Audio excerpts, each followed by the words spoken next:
One of the other compelling stories in the book involves someone that our generation knows only too well, and Morty Shulman, the Yes. coroner, the rogue, the notorious Shulman. Can you kind of give us the Coles Note version as to how Well, that story came to be? well, his greatest claim to fame was publishing a number one New York Times bestseller, and and I was the publisher of that book.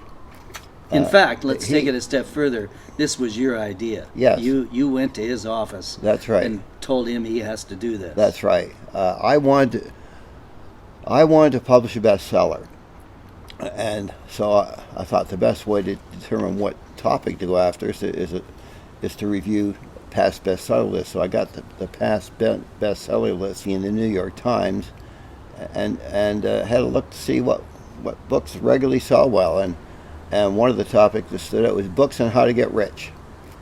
So I started looking for someone who was not from Wall Street, but someone who had an average job, was not part of the in crowd, but they made a fortune just as a part-time enterprise. And Morty Shulman was featured in an article.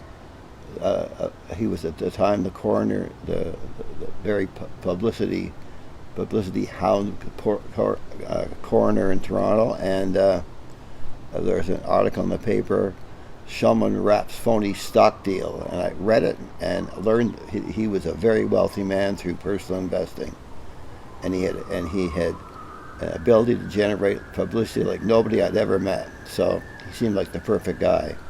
Again, called him cold, and Next thing you know, you're on the Tonight Show, or he's on the Tonight Show promoting this thing, traveling North America. You have how many 100,000? More than 100,000?